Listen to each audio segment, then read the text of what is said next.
সুপ্রিয় সুধী, সকলকে স্বাগত। বিজয়ের এই প্রারম্ভে সকলকে রক্তিম শুভেচ্ছা। আমাদের এই বিজয় অর্জিত হয়েছে নানা ঘটনার মধ্য দিয়ে। আমরা অনেক ইজ্জত, সম্ভ্রম এবং রক্তের বিনিময়ে আমরা এই স্বাধীনতা পেয়েছি। আমরা আসলে দাম দিয়ে কিনেছি এই বাংলা। দীর্ঘ ৯ মাস যুদ্ধের পরে বাংলার দামাল ছেলেরা আমাদের এই স্বাধীনতার লাল সূর্যকে ছিনিয়ে এনে আমাদের বুকের মধ্যে দিয়েছে বা দিয়েছিল। কতটুকু ধারণ করতে পেরেছি, কতটুকু অনুভব করতে পেরেছি, সেই প্রশ্নের মুখোমুখি আমরা এখন এই মুহূর্তে দাঁড়িয়ে রয়েছি। আমরা আজকে মূলত বিবিসি জরিপে ৩টি বিশেষ গান নিয়ে আলোচনা করব। এই বিজয়ের দ্বার প্রান্তে বা বিজয়ের একটু আগে এসে বিজয়কে স্মরণ করার জন্যে এই গানগুলির তাৎপর্য, এই মাহাত্ম্যকে তুলে ধরার মধ্য দিয়ে আমরা আসলে এই বিজয়কে স্মরণ করার চেষ্টা করব। আমরা আগেই জানি বা আগেই জেনে এসেছি যে স্বাধীনতা অর্জনের চেয়ে স্বাধীনতা রক্ষা করা অনেকটা কঠিন। আমরা স্বাধীনতা রক্ষা করতে পারছি না। স্বাধীনতা আমাদের এই মুহূর্তে খুবই ছন্নছাড়া। স্বাধীনতা এই মুহূর্তে খুবই ছিন্নমূল। আমাদের এই মুহূর্তে বলা হচ্ছে 2.0 স্বাধীনতার একটা বক্তব্য দেওয়ার চেষ্টা করা হয়েছে। স্বাধীনতা আসলে 2.0 হবে কিনা, নাকি এটা 1.0-তে থেকে যাবে, মানে এটা কি আপডেটেড হয় কিনা। হ্যাঁ, আমরা রঙ্গলালের একটি কবিতা জানি, সেটা হলো স্বাধীনতাহীনতায় কে থাকতে চায় হে, পরাধীনতার গ্লানি কে পড়তে চায় হে, বা কে মাখতে চায় হে, এরকম আর কি। বিষয়গুলো আসলে কেউ চায় না। আসলে স্বাধীনতার সংজ্ঞাটা কি, কিসের স্বাধীনতা আমরা চাচ্ছি? আমাদের কি বাক স্বাধীনতা, অর্থনৈতিক স্বাধীনতা, রাজনৈতিক যে স্বাধীনতাটি রয়েছে, ধর্মীয় যে স্বাধীনতাটি রয়েছে, মত প্রকাশের যে স্বাধীনতা রয়েছে, সেই স্বাধীনতা রয়েছে কিনা? আমরা জানি কথায় কথায় আমরা একটা কথা বলে থাকার চেষ্টা করি যে আমাদের মুখ ততক্ষণ পর্যন্ত চালাতে হবে যতক্ষণ পর্যন্ত কেউ হেমলকের পেয়ালা মুখে আসে না ধরে। আমাদের এই মুহূর্তে মনে হচ্ছে কেউ বা কাহারা আমাদের মুখে হেমলকের পেয়ালা এনে ধরে রেখেছে। কথা বললেই তারা যেন মুখে আমাদের হেমলকের পেয়ালা বা ঢেলে দেওয়ার চেষ্টা করবে। আমরা বলেছিলাম যে হেমলকের পেয়ালা পর্যন্ত কথা বলো, কিন্তু এখন মনে হয় সেটা সংস্কারের সময় চলে এসেছে। সেটা হলো হেমলকের পেয়ালা পান করা পর্যন্ত বা শ্বাস যতক্ষণ থাকে ততক্ষণ পর্যন্ত আমাদের কথা বলতে হবে। যদি আমরা ন্যায় প্রতিষ্ঠা করতে চাই, সততার সহিত কাজ করতে চাই, আমাদের নিরপেক্ষ দৃষ্টিভঙ্গি যদি স্থাপন করতে চাই, তাহলে আমাদের সংগ্রাম করতে হবে। এটা অবশ্যই বুদ্ধিভিত্তিক এবং চিন্তার যে জায়গা, স্বাধীনতার জায়গাগুলি রয়েছে সেটার উপর সংগ্রাম করতে হবে এবং আমাদের আন্দোলন করতে হবে বুদ্ধিভিত্তিক জায়গা থেকে, সৃজনশীল জায়গাগুলি থেকে, প্রগতির জায়গা থেকে, এবং প্রতিক্রিয়াশীলতা, মৌলবাদ এবং রক্ষণশীলতার বিরুদ্ধে আমাদের সবসময় একটা চাবুক নিয়ে দাঁড়াতে হবে। সেই চাবুকটা হবে অবশ্যই জ্ঞানের, অবশ্যই আলোর। তো আজকে যে বিষয়টি আমরা আলোচনা করতে চাই সেটা হলো বিবিসি জরিপে ৩টি বিশেষ গান ছিল। ৩টি গানের মধ্যে একটি গান হলো, ৩টি গানই আমরা আলোচনা করব মূলত। এই ৩টি গানের গীতিকার এবং সুরকার মূলত গাজী মাজহারুল আনোয়ার ছিলেন। আমরা গাজী মাজহারুল আনোয়ারের ৩টি গান আছে। একটি গান হলো একবার যেতে দে না আমায় ছোট্ট সোনার গায়ে, যেথায় কোকিল ডাকে কুহু। হ্যাঁ, এই টাইপসের গানটি। এই গানটি আমরা সবাই জেনে থাকবো আশা করছি। এই গানটির প্রেক্ষাপটটা আসলে কি আমরা যদি জানি, আমরা গাজী মাজহারুল আনোয়ারের মুখ থেকেই কথাটি শুনেছিলাম। প্রাসঙ্গিক ক্রমে আমরা এই বক্তব্যটি তুলে ধরতে খুব সচেষ্ট হচ্ছে এই জায়গাতে। সেটা হলো গাজী মাজহারুল আনোয়ার বলার চেষ্টা করেছে যে একজন যুবক, সে গ্রামে গিয়েছে অনেকদিন পর, সে বিশ্ববিদ্যালয়ের শিক্ষার্থী। সে তার নানি বাড়িতে গিয়েছে। নানি বাড়িতে যাওয়ার পর নানি বাড়িতে অনেক আম বাগান রয়েছে। আম বাগানের ভিতর নানা প্রজাতির আম গাছ রয়েছে। তো নানা তাকে 7টি আম গাছ থেকে ছোট ছোট 7টি আম তাকে দিয়েছে।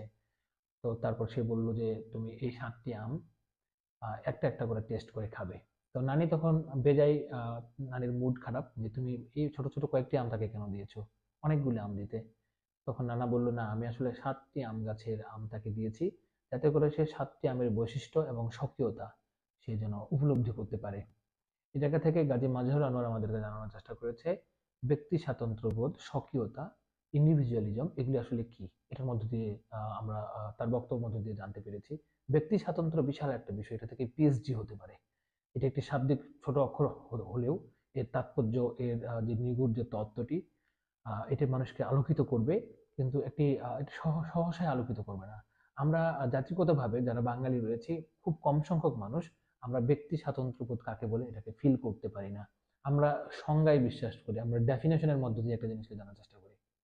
তো ওই একটি বাচ্চা যখন আসলে একটি মানুষ তার চরিত্র নিজে নির্ধারণ করতে পারে না, তার চরিত্র নির্ধারিত হয় তার সমাজের উপর, তার সারাউন্ডিং এর উপর, তার আশেপাশের মানুষগুলি কি চিন্তা করছে বা কি পড়াশোনা করছে, কি খাচ্ছে, কি আদর্শ, কি আইডিওলজি তারা ধারণ ধারণ করছে, সেটার উপরে সে বেড়ে উঠবে বলে আমি বিশ্বাস করি। তো গাজী মাজহারুল আলম এখান থেকে শিখেছিলেন তার নানান দিক থেকে চিন্তা আসলে কিভাবে করতে হয়। হ্যাঁ, বুদ্ধির যে আন্দোলনটি, বুদ্ধির যে সংস্কারের জায়গাটা কিভাবে করতে হয়, মানুষের বুদ্ধি কিংবা মগজ কিংবা থিঙ্কিং, মানুষের বিশ্বাস যেন বায়াস না হয়ে যায়। হ্যাঁ, এটা পরিবর্তনশীল হতে পারে। তো তারপরে সে কি হলো, ঢাকা বিশ্ববিদ্যালয়ে সে পড়ে। আশেপাশে অন্যান্য তার নানার যে ভাইগুলি রয়েছে, নানার যে বোনগুলি রয়েছে, ইভেন গ্রামের যে সাধারণ কৃষকেরা রয়েছে, তারা তাকে কি করলো, বলল যে তুমি আমাদের বাড়িতে আজকে দুপুরে খাবে, আমাদের বাড়িতে আজকে বিকালে খাবে, এরকম করে দাও। একটা সহমর্মিতা ছিল, একটি অদ্ভুত একটি টান ছিল। তারপরে ওই গ্রামে একজন ভিক্ষুক মহিলা ছিল, ওই ভিক্ষুক মহিলা বলল যে তুমি সবার বাড়িতে খাওয়া দাওয়া করেছো, আমার বাড়িতে খাবে না? আমি তো মানুষের বাড়ি ভিক্ষা করি, এই জন্য খাবে না নাকি? তো বললো যে না ঠিক আছে, আমি তোমার বাসায় খাবো। তো আহ, ঠিক চলে আসবে, ঢাকাতে ফিরে আসবে, ঠিক সেই মুহূর্তে সেই ভিক্ষুকের বাসায় সে ভাত খায়। এবং তার মনে হয়েছে যে অদ্ভুত ধরনের একটা তরকারি খেয়েছে সে, একটা ব্যঞ্জন খেয়েছে। এবং খুব ভাতটা খুব অত্যন্ত মমতা দিয়ে বানানো, মানে একজন মানুষ যে এভাবে ভালোবাসতে পারে সে গ্রামে না গেলেই হয় না। তারপর সে ঢাকা শহরে চলে আসলো। ঢাকা শহরে এসে তার গ্রামের কথা মনে পড়লো, তার সেই ভিখারিনীর কথা মনে পড়লো, তার নানার ভাইয়ের কথা মনে পড়লো, নানার আদর্শের আদর্শের কথা মনে পড়লো, এভাবে নারীর কথা মনে পড়লো। তারপর যদি সে চিন্তার পদ্ধতিগুলি এগুলি তাকে ভাবাচ্ছে, তখন সে ঢাকা শহরের ইট পাথরে সে থাকতে পারে না। সে দেখলো, আমরা যদি একটি কবিতার লাইনের আশ্রয় করি, এটা হলো ইটের ভিতর ইট, ইটের উপর ইট, তখন বড় বড় অট্টালিকাগুলি হচ্ছে, ইটের উপর ইট, তার ভিতরে মানুষ আমরা সবাই কীট। তার গ্রামের কথা মনে পড়ছে, তার নানার কথা মনে পড়ছে, তার সেই ভিখারিনীর কথা মনে পড়ছে।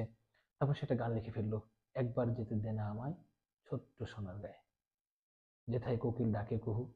হ্যাঁ, এই যে অদ্ভুতভাবে গানগুলি, এটা আমাদের হৃদয়কে আলোড়িত করে, আমাদেরকে আলোকিত করে, আমাদেরকে আবেগী করে তোলে। তো এই গানটি আমরা ৭১-এ কিন্তু গিয়েছিলাম। আমরা যখন যুদ্ধে আমাদের বীর সেনানী যারা ছিল, যারা যখন বিভিন্ন সেক্টরে যুদ্ধ করলো, পরিবার পরিজন ফেলে কে কোথায় মারা যাচ্ছে, কে কোথায় ধর্ষিত হচ্ছে আমরা জানি না। হ্যাঁ, তো তারপরে এই জায়গাগুলিতে এই গানটা আমাদেরকে ইন্সপিরেশনের জায়গা তৈরি করেছিল ৭১-এ আমাদের সেই বীর সেনানীদেরকে। এটা হচ্ছে আমাদের বিবিসি জরিপে ১ নাম্বার একটি গান, যেটি অদ্ভুতভাবে আমাদেরকে আলোড়িত করে। এখনো পর্যন্ত আমাদেরকে সাহস যোগায়, আমাদেরকে নস্টালজিক করে তোলে। তারপরে তো আমরা নানান ধরনের ঘটনা ঘটে গেল, ছেলেমেয়েরা যুদ্ধ করলো। তারপরে কি হলো? আরেকটি গান আমরা দেখেছি আমরা ওই সময়টাতে, সেটা হচ্ছে যে যে স্লোগানটা দিয়ে মানুষ আন্দোলনে ঝাঁপিয়ে পড়েছিল সেটা ছিল জয় বাংলা। হ্যাঁ, বাংলার তখন স্বাধীনতা, বাংলার সার্বভৌমত্ব, হ্যাঁ, বাংলার নির্দিষ্ট ভূখণ্ড, আমাদের নির্দিষ্ট একটা জনগোষ্ঠী দরকার, মানুষের ২৩ বছরের যে গোলামীর যে শাসনটা ছিল এখান থেকে এই জালটাকে ছিন্ন করে আসার যে স্লোগানটি ছিল, সেই স্লোগানটি ছিল হচ্ছে জয় বাংলা। এরকম প্রথম আমরা জানি ঢাকা বিশ্ববিদ্যালয় জগন্নাথ হলে অনেকে আহত করেছে, চোখগুলি তুলে ফেলেছিল, জিহ্বাটা কেটে ফেলেছিল যারা জয় বাংলা স্লোগান দিয়েছিল। হ্যাঁ, এরকম একটা ব্যাপার ছিল। তারপর অনেকগুলো নারীকে বিবস্ত্র করা হয়েছে, তাদের অনেক স্তন কেটে ফেলা হয়েছে, নারীরা তাদের দাঁত দিয়ে তাদের চুল কেটে তারা নিজের গলায় ফাঁস দিয়েছে। আমি ভাবতেই পারি না এত বীভৎস একটি চিত্র হতে পারে। হাজার হাজার ঘটনা এই জায়গাগুলিতে ঘটে গেছে। তো এই জয় বাংলা ছিল আমাদের স্বাধীনতার জন্য আমাদের ৭ই মার্চে বঙ্গবন্ধু যে ভাষণটি ছিল আমাদেরকে খুবই আবেগী করে এবং বিদ্রোহী করে তোলে, খুব বেশি প্রতিবাদী করে তোলে। এটা হচ্ছে স্বাধীনতার একটা মূর্ত প্রতীক। আমাদের রক্তকে আলোড়িত করার জন্য, রক্তে আগুন লাগিয়ে দেওয়ার জন্য, স্বাধীনতার কাঙ্ক্ষিত যে বাসনা সেটাকে উদ্বেলিত করার জন্য এই স্লোগানটি যথেষ্ট ভূমিকা পালন করেছে। তো এখন অনেকেই বলার চেষ্টা করছে যে এটা তো এক পর্যায়ে ২০২৪-এ এসে নানান ধরনের ঘটনা ঘটে গেছে। অনেকে বলতে চাচ্ছে আওয়ামী লীগ ফ্যাসিস্ট, এবং এই ফ্যাসিস্ট সরকারের স্লোগান ছিল জয় বাংলা। এই জয় বাংলা স্লোগান আর দেওয়া যাবে না।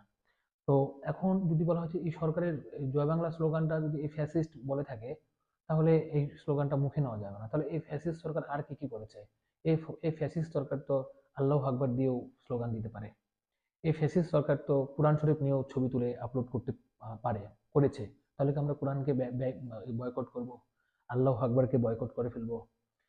বা এই ফ্যাসিস্ট সরকার তো একটি বাংলাদেশ নামক একটি রাষ্ট্রের গভর্নমেন্টের একটা জায়গায় ছিল, যেহেতু সেই ফ্যাসিস্ট সরকার এখানে বসেছিল, তাহলে বাংলাদেশ নামক সেই চেয়ারটিকে, মস্তবটিকে কি আমরা অ্যাভয়েড করব? লজিক কি বলে? ঠিক আছে, লজিক আসলে বলছে না যে আপনি জয় বাংলাকে অ্যাভয়েড করতে পারেন। হ্যাঁ, এরকম একটা বিষয় আমরা এটা বিশ্বাস করতে চাই না। তারপরে আরেকটি বিষয় হলো, সেটা হলো শেষমেশ যখন আমাদের স্বাধীনতা অর্জন আমরা করে ফেললাম, আমাদের বিজয় হলো, আমাদের ৭১ চলে পার হয়ে গেল, ৭২-এ আসলাম, সংবিধান আমরা রচনা করলাম। আমরা সংবিধান রচনা করলাম, আমাদের মূলনীতি ছিল ৪টি, আপনারা জানেন। অসাম্প্রদায়িকতা, এটা একটা বিষয় ছিল তো আমাদের। ধর্মনিরপেক্ষতা তো ছিলই, সমাজতন্ত্র ছিল, গণতন্ত্র ছিল। এই যে এই ৪টির আদলে আমরা একটি রাষ্ট্রকে গড়ে তুলতে চেয়েছিলাম, কিন্তু আমরা পুরোপুরি হয়তো করতে পারিনি। বুদ্ধিবৃত্তিক জায়গা থেকে অনেকটা আমরা পিছিয়ে গেছি। তারপরে এক পর্যায়ে দেখা গেল বঙ্গবন্ধু কিন্তু খুব বেশি ভালো বক্তা ছিলেন, এবং ওনার যে ইমপ্লিমেন্টেশন গুলি ছিল, চিন্তা চেতনার জায়গাগুলি থেকে অতটা সফল হয়ে উঠতে পারেনি। অনেক জায়গায় ব্যর্থতা ছিল, এই জায়গাগুলিতে অনেক আলোচনা হতে পারে, অনেক সমালোচনার জায়গা হতে পারে। তখন বঙ্গবন্ধুকে ঘিরে যারা ছিলেন, হঠাৎ করে তো বঙ্গবন্ধু সারা জীবন গণতন্ত্রের পক্ষে কাজ করলেন, কিন্তু হঠাৎ করে তিনি তার মুভমেন্ট গুলো এক না একের দিকে চলে যাচ্ছিল। সে বলছিল দেশটা ভেঙে গেছে, এজন্য সবার কথা এই মুহূর্তে নেওয়া যাচ্ছে না, সবাই এখানে নানান ধরনের ষড়যন্ত্রে ঢুকে যাচ্ছে, আমরা আবার গণতন্ত্রে ফিরে যাব। নানান ধরনের বক্তব্য শুনেছি, নানান ধরনের বই পুস্তকে নানান ধরনের কথাবার্তা জানা যায়। তারপর যে ঘটনাটি ঘটলো, বঙ্গবন্ধু তখন হিমশিম খাচ্ছিল, আসলে নানান ধরনের বিশৃঙ্খলা তৈরি হচ্ছিল। তখন অনেক ভালো মানুষ তাকে ছেড়ে ছেড়ে চলে চলে যাচ্ছিল, অক্সফোর্ড পড়ুয়া, হার্ভার্ড পড়ুয়া ছেলে মেয়েগুলি তাকে ছেড়ে ছেড়ে চলে যাচ্ছিল। বঙ্গবন্ধু তো সবাইকে তুই করে বলতে পারতেন, এই অগাধ তার ভালোবাসাটা সব ছিল। বঙ্গবন্ধু এমন একজন মানুষ ছিল যিনি বাঙালির জন্য জীবন দিতে পারতেন, আর বাঙালিও তার জন্য জীবন দিতে পারতেন, কিন্তু একটা সার্টেন পিরিয়ডে যেন এই বিশ্বাসে একটা ভাটা পড়ে যায়, এরকম একটা বিষয়। তখন সবাই তাকে ছেড়ে ছেড়ে চলে যাচ্ছিল। এই জায়গা থেকে যে ঘটনাটি ঘটে গেল, তখন গাজী মাজহারুল আনোয়ার আরেকটি গান লিখলেন, একতারা তুই দেশের কথা, বল রে এবার বল, আমারে তুই বাউল করে সঙ্গে নিয়ে চল। একতারা মানে কি, একতারার একটি বাদ্যযন্ত্র, সেখানে একটি তার থাকে, সে তারে একটি তার থাকবে, একটি সুর থাকবে, স্বর থাকবে, এবং এটা একতা মিন করছে। এই গানের প্রেক্ষাপট ছিল এটা। আমরা এই ৩টি গান আলোচনা করতে পেরে খুবই আনন্দিত বোধ করছি, এবং এই বিজয়ের প্রারম্ভে আমরা একটু সঠিক জিনিস প্রকাশ করার চেষ্টা করছি। আমরা প্রত্যাশা করছি আমরা যে কোনো মুহূর্তে, যে কোনো ক্রুশিয়াল মোমেন্টে, যে কোনো ক্রান্তি লগ্নে আমরা সমগ্র জাতিসত্তা একসঙ্গে একই তারে একই সুরে গাজী মাজহারুল আনোয়ারের মধ্যে গেয়ে উঠবো, একতারা তুই দেশের কথা, বল রে এবার বল। আবারও বিজয়ের রক্তিম শুভেচ্ছা জানিয়ে সকলকে ধন্যবাদ।